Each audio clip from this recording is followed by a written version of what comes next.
Good day, everyone. So, our topic today is globalization. Content for this module. Introduction for this module. The trends that are shaping the 21st century world embodies both promise and peril. Globalization, for example, has lifted hundreds of millions of people out of poverty while contributing to social fragmentation and a massive increase in inequality, not to mention serious environmental damage. From the perspective of Klaus Schwab, imagine that globalization is like a double-edged sword. On one side, it has lifted millions out of poverty, offering new opportunities and connections. On the other side, it has increased inequality and caused environmental damage. Isipin mo ito, bilang isang makapangyarihang kasangkapan na maaring bumuo o sirain. Depende sa kung paano ito ginagamit.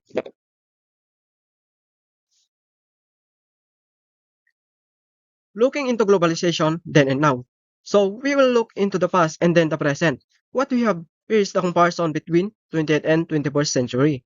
So you can see immediately, no, from the right and left, how development changed the world. Okay. Number one is the tangible flows of physical goods versus intangible flows of data information. What we have today are cloud saving. So noon wala namang cloud, di ba? But today, data are being saved into the cloud. See how technology works. But else, when it comes to economy, in the past, there's a flow mainly between advanced economies. There's greater participation in emerging economies. Let's say, for example, smaller nations. They have to participate in the global market. What else? The capital labor intensive flows in the past. It has changed into more knowledge intensive flows.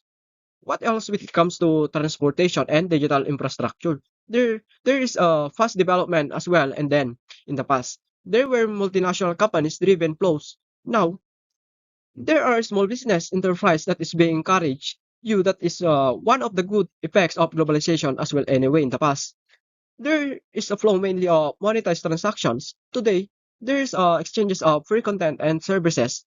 What else in the past? There's ideas diffuses slowly up cross borders today. It is very fast, instant global access to information in the globalization. That there's fast, easy, and accessible information tower, and because of internet click of our fingers, what else when it comes to innovation? On emerging economies, there's fast innovation, okay? Innovation flows on both directions, so these are the major changes in the globalization then and now.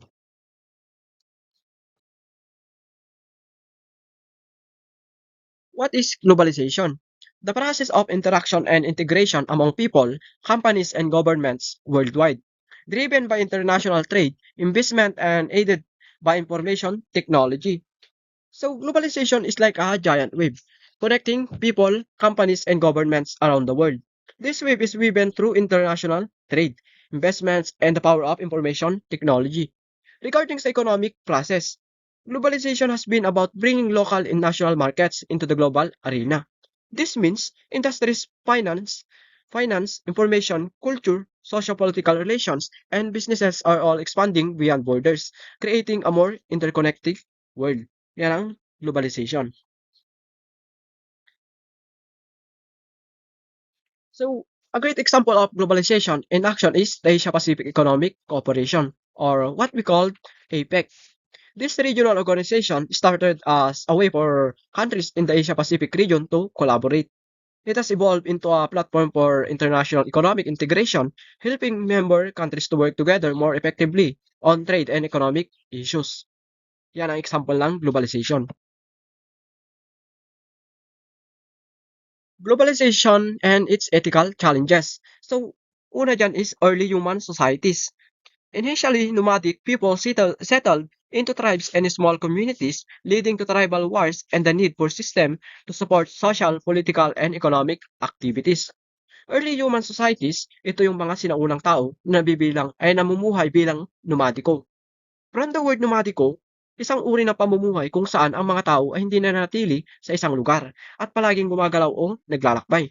Ang pamumuhay ng mga nomadiko ay nakabase sa paggalaw at pagsalalay sa limitadong mga likas na yaman. Dahil sa patuloy na interaksyon ng mga nomadiko, nagkaroon ng mga sistema upang pamahalaan ang mga kanilang aktibidad. Next, formation of nations. Kingdoms and empires form often through conquest, eventually leading to the establishment of nations through social contracts. So, formation of nations, ito yung pagbuo ng kaharian ay madalas naganap sa pamamagitan ng pananakop at pagkakaisa ng mga mas maliliit na tribo at komunidad. Ang prosesong ito ay nagbigay daan sa paggusbong ng mga makabagong bansa. Yan ang formation of nations. Post-World War cooperation. Nations united to address global challenges, crafting laws for peace, human rights, and socio-economic policies, exemplified by the formation of the United Nations. So, ito yung pagkakaisa ng mga bansa sa ilalim ng United Nation ay isang makabuluhang hakbang tungo sa isang mas mapayapa, makatarungan at maunlad na bansa. So, United Nations represents the interdependence of states, fostering international relations and global governance. So, United Nations enhancing international relations and global governance. So, next, modern globalization. Transform the world into a single interconnected community, integrating politics, economy, and culture globally. So, modern globalization, bringing both opportunities and challenges as we navigate this interconnected world.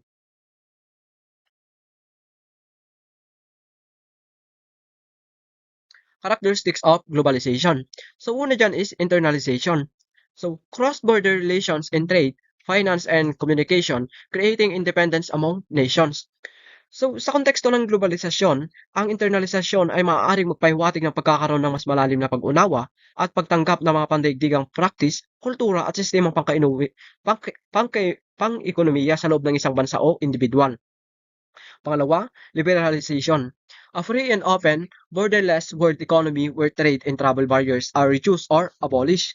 So, liberalization, ito ay nagdudulot ng mas malayang paggalaw ng kapital at kalakal na nakakapagpatibay sa ekonomiya, ngunit nangangailangan ng maayos na pamamahala upang matiyak na ang lahat ay nakikinabang. Yan ang liberalization. So, next, universalization. The synthesis of cultures leading to shared calendars, industrialization, urbanization, and communication technologies. So, ito yung pagbuo ng mga pandaigdigang kasunduan sa kalakalan na naglalayong gawin mas madali at mas malayang palitan ng mga produkto at serbisyo.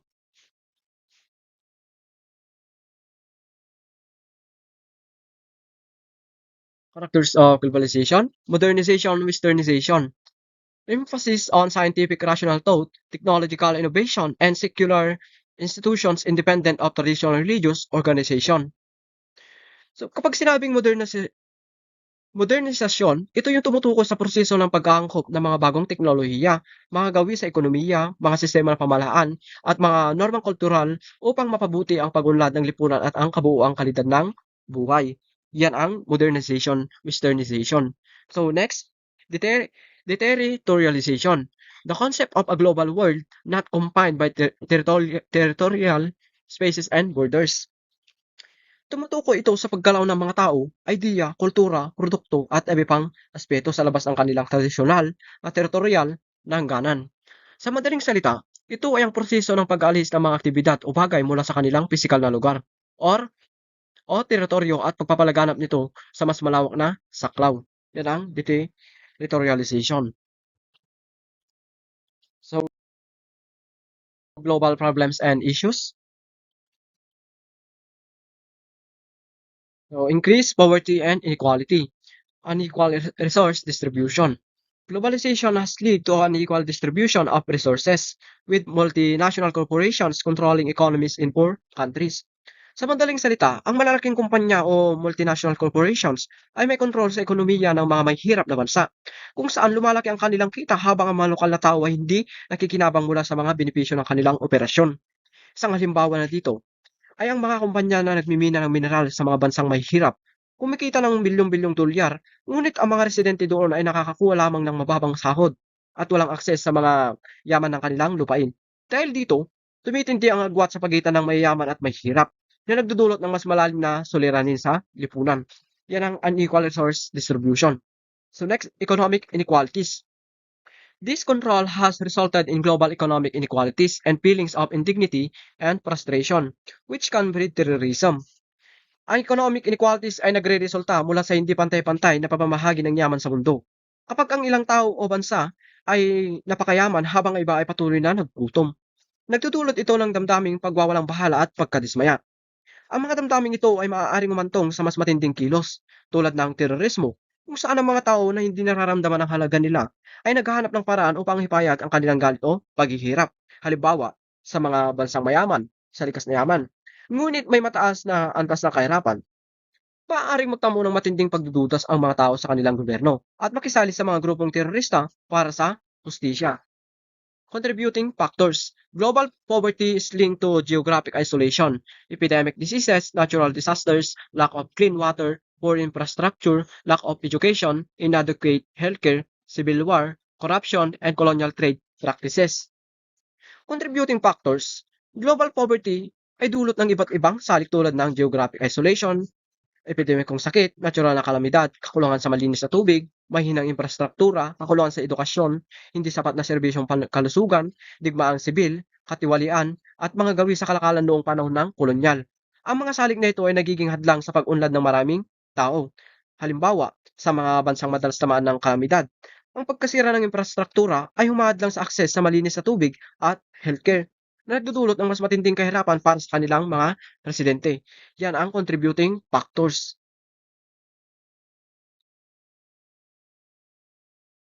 Instability from liberalization. So, economic instability. While liberalization has boosted business and economic development, it has also brought instability, especially to poor and developing countries. Economic instability, hinikayat ng liberalisasyon ang paglago ng negosyo at aktibidad sa ekonomiya, ngunit nagdulot din ng kawalang tatag. Particular sa mga mahihirap at papaunlad na bansa, dahil maaaring nahihirapan sila makipagkompetensya sa mga pandaigdigang pamilihan.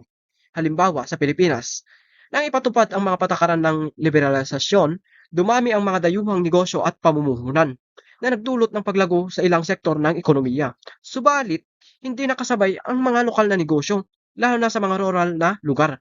Dahil dito, tumaas ang antas ng kawalan ng trabaho at lumala ang kalagayan ng mga maliliit na magsasaka at negosyante.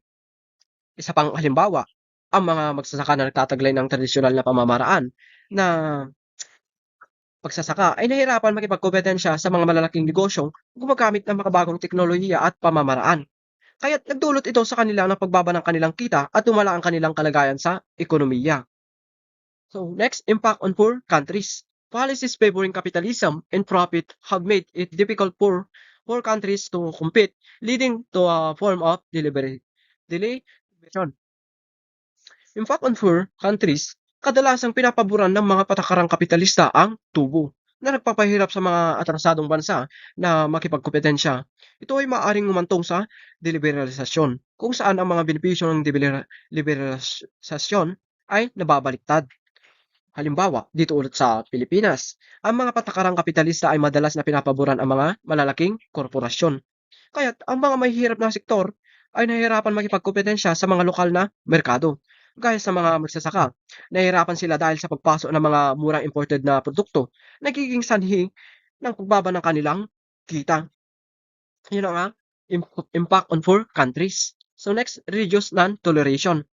Liberalization has encouraged religious fundamentalism across various religions as people react to perceived threats to their traditional values. Ang liberalisasyon ay hindi sinasadyang nagpasigla sa fundamentalismo ng reliyon, habang tumutugon ang mga grupo laban sa mga nakikitang banta sa kanilang tradisyonal na at kultural na mga halaga. Next, cultural imperialism and loss of diversity. Universalization of language. The spread of a universal language has led to cultural imperialism and extension of local and indigenous cultures. Universalization of language, ang paglaganap ng ibabaw na mga wikang pandaigdig ay humaantong sa imperialismong pangkultura at paghalipon ng mga lokal at katutubong wika. So next, language and culture. Language is deeply intertwined with culture. and the dominance of the universal language can erode cultural values and diversity. Language and culture. Ang wika ay malalim na nakatali sa kultura. Ang pangibabaw ng isang wika ay maaaring masira ang pagkakakilanlan at pagkakaiba ng kultura. Halimbawa, sa Pilipinas ulit. Ang paggamit ng Pilipino bilang pambansang wika, ito ay nagpapakita sa atin ng yaman ng kulturang Pilipino. Ngunit kapag ang isang banyagang wika tulad ng Ingles ay nangingibabaw, maaaring mawalan ng halaga ang mga lokal na wika at tradisyon. Kaya't nagiging hamon ang pagpapanatili ng mga lokal na pagkakakilanlan. Sa next, cultural complex. Imposing a universal language can lead to cultural complex and widen gaps between different generations, nations, and cultural groups. Ang isang universal na wika ay maaaring magpapataas ng mga salungatan sa pagitan ng mga kultura sa pamamagitan ng pagpapalawak ng generational at societal gaps. Yun ang cultural complex. Next. Modernization or Westernization. So, Western capitalism and secularization. Modernization has spread Western capitalism, secularization, and commercialization, leading to criticism for its negative impact such as labor alienation and the commercialization of basic and spiritual matters. So, Western capitalism and secularization, ang ang modernisasyon ay humantong sa paglaganap ng kapitalismo, sekularisasyon at komersyalisasyon na negatibong nakakapekto sa mga tradisyon at espiritual na halaga habang pinapataas ang materialismo at alienation. Yun ang Western capitalism and secularization. Next, cultural remolding. Modernization demands changes and preserve cultures, including religion, philosophy, moral standards, history, politics, economics, society, laws, literature, and art, potentially causing disorder and complex. Ang modernisasyon ay nangangailangan ng mga pagbabago sa itinatag ng mga pamantayan ng lipunan, kabilang ang relihiyon, moralidad, politika at sining. Maaari itong makagambala sa pagkakasundo sa lipunan na tumantong sa mga salungatan. Yun ang cultural remolding. Next. Modernization or Westernization. So, global issues. According to Fiosa, 1999, modernization and commercialization contribute to economic gaps, overpopulation, starvation, resource depletion, nuclear armament, human rights issues, and environmental pollution. So, global issues, ang modernisasyon ay nag-aambag sa hindi pagkakapantay-pantay na ekonomiya, sobrang populasyon, pagkaubos ng pagkukunan, at mga problema sa kapaligiran tulad ng populasyon. Threat to traditional values. Modernization poses a significant threat to traditional religious values and fundamentalists. Pinapahina ng modernisasyon ang mga tradisyonal at relihiyosong halaga na nag-uudyo ng pagtutol mula sa mga fundamentalistang grupo. So, deterritorialization, global flatness. The concept of a global world experience flat promotes absolute freedom but also brings complex moral and practical challenges. Ang idea ng isang patag na mundo, globalized at walang hangganan, ay nagtataguyod ng kalayaan ngunit nagpapakilala ng mga komplikadong hamon, kabilang ang pagkawala ng lokal na pamamahala at pagkakakilanlan sa kultura. So next, challenging realities. Issues include national instability, refugees, insecurity, cultural imperialism, multi-identities, financial crisis, immigration, human and drug trafficking, and global warming. So challenge realities, ang deterritorialisasyon ay humantong sa mga isyu tulad ng pambansang kawalang tatag, krisis sa mga refuge, kawalan ng panatagan, imperialismo sa kultura, trafficking, at mga pandaigdigang problema tulad ng pagbabago ng klima at kawalang katatagan ng ekonomiya. Yun ang challenging realities. Environmental concerns. The shrinking world faces environmental problems like global warming, pollution, and climate change, alongside political instability, geological conflicts, overpopulation, resource depletion, disease outbreaks, moral deterioration, food scarcity, transnational crime, terrorism, corruption, prostitution, drug trafficking, fake news, human exploitation, and economic recession. Ethical challenges of Pluralism. General definition. Pluralism is the existence of diverse groups of people with different beliefs and opinions within the same society. It is also the belief that this diversity is beneficial. So, sabi niya, ang pluralism ay isang situation kung saan ang mga tao sa different social classes, religion, lie in others ay magkakasama sila sa isang society, ngunit patuloy na may iba't ibang silang tradisyon at interes. Yun ang pluralism.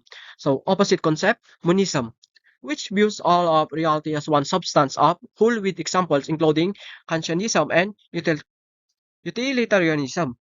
So, monism, ang monism ay unity o pagkakaisa ng lahat ng bagay. Sinasabi ng monism na ang lahat ng bagay sa universe ay nagmula o konektado sa isa lang at isa lang yung pinagbabatayan niya ng substance o principle. Yun ang monism. So, next, political science perspective, power distribution. And liberal democracies, power should be spread among various economic and ideological groups rather than held by single elite. So power distribution, ang power daw po ay dapat na ikalat sa iba't ibang economic and ideological groups kaysa hawak lang ng isang piling tao. For me po, tama naman po ito. Kasi po kung hawak lang ng isang tao ang power, parang unfair naman po sa iba, di ba? Kasi parang mawawalan po ng karapatan yung ibang economic and ideological groups if iisang tao lang ang may hawak ng power. Yun ang power distribution. Next, assumptions. Pluralism assumes that diversity is beneficial and that different functional or cultural groups, such as religious groups, trade unions, professional organizations, and ethnic minorities, should enjoy autonomy. So, assumptions, sa madaling salita po, dapat daw ang mga different functional or cultural groups is they should enjoy autonomy or dapat magtamasa din sila ng autonomy. Yun ang assumptions. So, globalization and pluralism. Indicator of globalization. The widespread acceptance of pluralism is a clear sign of globalization's influence on society. So, indicator of globalization, ang pagtanggap daw po ng pluralism is a clear sign of globalization influence on society. Dahil po dito, mas madali pong makahikayat at mas nagtutulungan ang mga tao para mapaunlad natin ang society natin. At mas maiintindihan po natin ang pananaw ng bawat isa sa atin. Yun ang indicator of globalization. Next, consequences. Pluralism arises from the global order, promoting equality and rejecting discrimination and ethnocentrism. So, consequences, sa madaling salita, ang pluralism po is nagtataguyod ng pagkakapantay-pantay ng bawat isa at walang diskriminasyon na nagaganap dito. Yun ang consequences. So, what is pluralism? So, diversity. Political pluralists believe in the benefits of diversity within society, culture, and the political system. They advocate for peaceful coexistence between people within different lifestyles, backgrounds, beliefs, and interests. Moderation. Pluralism is an ideology that cannot be defined in terms of left or right wing. Pluralists tend to advocate moderation instead of adherence to one particular political wing in order to best represent and respect competing. The common good. Pluralists believe in the concept of the common good, where individual interests are subservient to the well-being of society as a whole. Competing interests are balanced through dialogue, compromise, and adaptation. The political system. Pluralists do not advocate for one particularly type of political system to fit all cultures and societies. However, pluralism of liberal democracy pluralism is a key element of liberal democracy, where competing interests must be balanced in order to achieve consensus. Yun ang pluralism. So, multiculturalism and pluralism. So, multiculturalism, an example of pluralism, it represents competing interests in society and champions the coexistence of different cultural beliefs, practices, and traditions. It values acceptance, rejects discriminations, promotes equality, and fosters tolerance and diversity. So, multiculturalism, ang pagsasama-sama at pagpapahalaga sa iba't ibang kultura sa isang lipunan na nagtataguyod ng pagtanggap at pagkapantay-pantay. Hindi ito lamang ang pagiging magkakasama ng mga taong may magkakaibang pinagmulan, kundi ang aktibong pagkakakilala at pagrespeto sa kanilang mga natatanging kaugalian, paniniwala at paraan ng pamumuhay. Yun ang multiculturalism. So next, religion and ethics. So, ethics, the philosophical study of morality aiming to understand and justify moral principles. It analyzes concept of right and wrong and establishes principles of right behavior. So, ang ethics ay ang philosophical na pag-aaral ng moralidad na naglalayong maunawaan at bigyang katwiran ang mga prinsipyo ng moral. So, next, religion. A symbolic system that confers identity and marks social, ethnic, and other boundaries. It reflects humanity's sensitivity to the ultimate meaning of existence, stemming from a relationship with a transcendent reality. So, ang religion naman ay isang simbolikong sistema na nagbibigay ng pagkakakilanlan at kaulugan, kadalasang nauugnay sa paniniwala sa isang realidad na higit sa karaniwan. Yan ang religion. So, ethics, differences between ethics and religion. So, dito sa ethics, systematicist depends and uses concepts of right and wrong based on logic and reason. It is a reliable tool for decision making and good behavior. So, ethics, a system for determining right and wrong based on logic and reason. So, dito naman sa religion, comprises organized beliefs, cultural systems, and worldviews relating humans to a supernatural existence are the greatest good. It prescribes behavior through commandments and the fear of divine punishments. So, sabi niya, kapag in religion, organized beliefs and cultural systems relating humans to a supernatural being often prescribing behavior. So, difference nilang dalawa. Ang ethics uses for reason. Kapag sinabing religion, uses faith and divine authority. Yun ang differences between ethics and religion. So, next,